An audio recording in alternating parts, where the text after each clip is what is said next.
আসসালামু আলাইকুম। তো যেটা বলছি যে এটা হচ্ছে এসডিবি জেনা। এটা আমার এক বন্ধু কিনেছেন, তো ওর কাছে নিয়েছি রিভিউ করার জন্য। এসডিবি জেনার অনেক ভিডিও আপনারা দেখেছেন, তো আমার হাতে স্প্রিঙ্গার আবার অনেকদিন পর আসলো, যেহেতু ওর কাছে ও কিনেছে, সেই জন্য আমি এই ভিডিওটা ভাবলাম যে একটা আপলোড করি।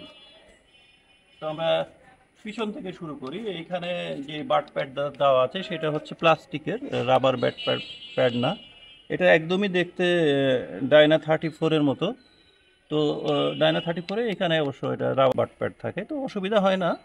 আহ, একদমই ইজি হয়। আচ্ছা, স্টকটা হচ্ছে খুবই সুন্দর দেখতে, যেহেতু কপি সেহেতু স্টক নিয়ে বলার কিছু নাই, এক সুন্দর।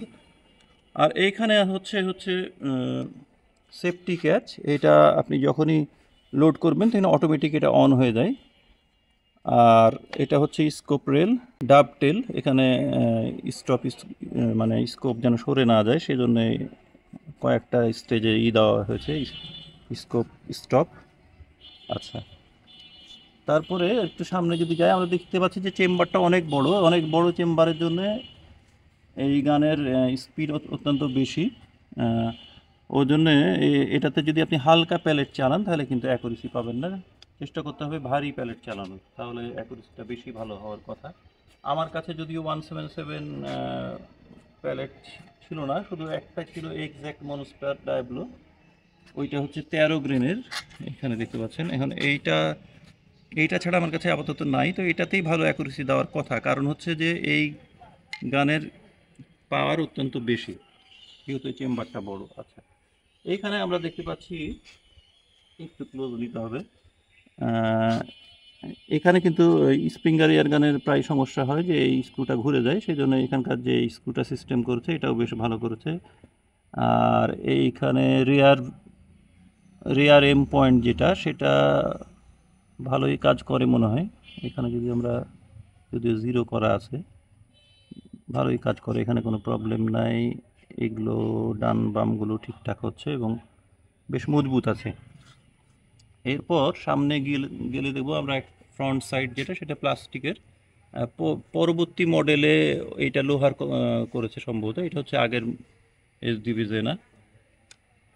আর এটার যেটা ট্রিগার সিস্টেম, আমি যখন অনেক আগে এসডিবির গান ব্যবহার করছি, ক্লাসিক, এসডিবি ক্লাসিক, তখন আমাদেরকে মানে অনেক সময় দুইটা আঙ্গুল দিয়েও ট্রিগার টানতে হয়েছে, কিন্তু এখন এই ট্রিগার এত সফট করেছে যে হাত দিলে বেরিয়ে যায়। মানে আপনি এত এটাকে টিউন করতে পারবেন, ইচ্ছা মতো টিউন করতে পারবেন। এখন যেভাবে টিউন করা আছে শুধু ছুলেই বেরিয়ে যায় একদম।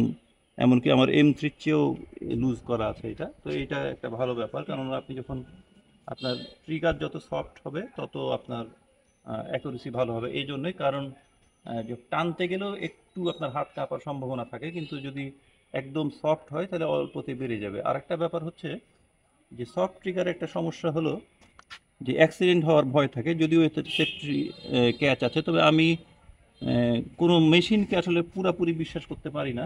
অনেক সময় দেখা গেলো সেফটি কাজ করলো না, সেই জন্য একদম শেষ মুহূর্তেই ট্রিগারে হাত দেওয়া ভালো। বিশেষ করে যারা নতুন তারা এই ব্যাপারে খুব খেয়াল রাখবেন যে হঠাৎ করে লোডিংয়ের সময় যেন ট্রিগারে হাত না পড়ে, যদিও অটো সেফটি।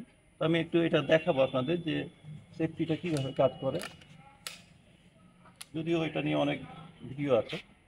তো নর্মালি এরকম করে ছেড়ে লোড করতে দেখা যায় অনেক ইউটিউবারকে, যে দিয়ে আপনি এভাবে গুলি ঢুকিয়ে দেয় এইভাবে। তো আসলে আমি যেটা বলবো, যে কোনো গানে আপনার যতই সেফটি থাকুক, আপনার এইটা ধরে ধরে করাটা সবচেয়ে আপনার হাতের জন্য সেফ।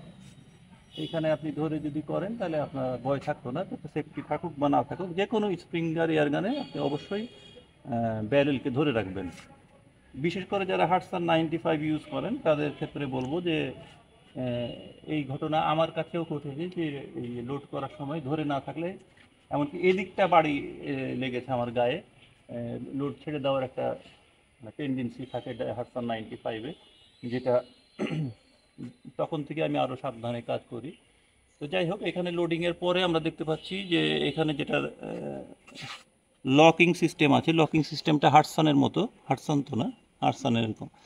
তো হাটসানের মতো এখানে এইটার চেয়ে এটা শুধু কপি করতে করেনি সম্ভবত, এটা ডায়না 35-এ বল থাকে এখানে একটা, আর এখানে এটা করেছে ওরা হাডসনের মতো, এই বাকি সব ঠিক আছে। তো এটার একটা সুবিধা হলো এটা মনে হয় খোলা যায়, খুলে স্প্রিংটা চেঞ্জ করা যায়, এটা আবার সুবিধা আছে। আর ডায়না 35-এরটা ঢুকিয়ে দেওয়া হয় প্রেসারে, তারপরে ওটা বের করাও একটা মুশকিল। এটা ভালো খারাপ দুইটাই আছে, ভালো খারাপ দিক।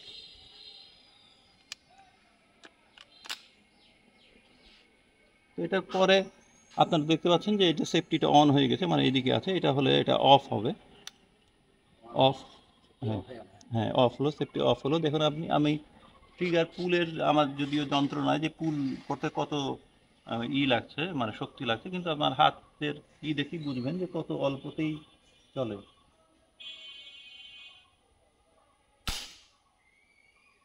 একটু ঠেলা দিতেই বেরিয়ে গেছে, মানে এরকম করতেই হয়। কিন্তু যাই হোক, আপনার মোটামুটি আমাকে গানটা বেশ ভালোই লেগেছে, কম দামের মধ্যে। ডায়না 34 কিনতে গেলে আপনারা 1,15,000 বা 1,20,000 লাগে। সেই ক্ষেত্রে যাদের বাজেট কম তারা কিন্তু ওটার বিকল্প হিসাবে সহজেই এসডিবি জেনা কিনতে পারেন। আর তবে বিল্ড কোয়ালিটি তো অবশ্যই ডায়নার ভালো হবে। তবে সাধারণত একটা এয়ারগান তো আর 50 বছর ধরে এখন আর কেউ ব্যবহার করবে না, এখন করবে খুব জোর 4-5 বছর, তারপরে আবার হয়তো চেঞ্জ করবে। সেই ক্ষেত্রে আমার মনে হয় যে এই কম দামি এয়ারগানগুলো কেনাই যুক্তিযুক্ত হবে। আমি এটা দিয়ে আপনাদেরকে গ্রুপিং দেখাতে পারছি না, কারণ আমি খালি চোখে আসলে শ্যুট করতে অভ্যস্ত না। স্কোপ লাগিয়ে শ্যুট করতে গেলে এখানে আমাদের কাছে একটা ওয়েস্ট হান্টার স্কোপ আছে। তো এই স্কোপটা কিন্তু স্প্রিঙ্গার রেটের স্কোপ না, আর যেহেতু এটা স্প্রিঙ্গার এয়ারগান, সেই জন্য এটা যদি এটাতে লাগানো হয় তাহলে এটা কেটে যেতেও পারে। ওই জন্য আমি এটা রিস্ক নিচ্ছি না লাগিয়ে শ্যুট করার। এখন তারপরেও এটা তাহলে অনেকে প্রশ্ন করতে পারেন যে এটাতে আসলে কত দূরে শ্যুট করা যায়। এটা অনেক দূর গুলি যাবে, কিন্তু ইফেক্টিভ রেঞ্জ যেহেতু আপনি খালি চোখে শ্যুট করবেন, সেহেতু আমার মনে হয় যে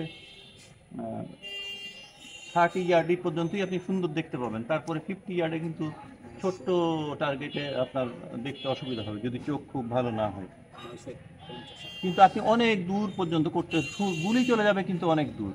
হ্যাঁ, এই গুলি যাওয়া একরকম আর ইফেক্টিভ রেঞ্জ হচ্ছে আরেক রকম। তো এই হচ্ছে মোটামুটি একটা ওভারভিউ দিলাম এসডিবি জেনার। ইনশাল্লাহ আবার পরে অন্য কোনো গান, সামনে একটা PX-120 দেওয়ার ইচ্ছা আছে, অলরেডি হাতে চলে এসছে, ওইটা নিয়ে পরে রিভিউ দেখতে পাবেন। আজকে এখান থেকেই, আল্লাহ হাফেজ।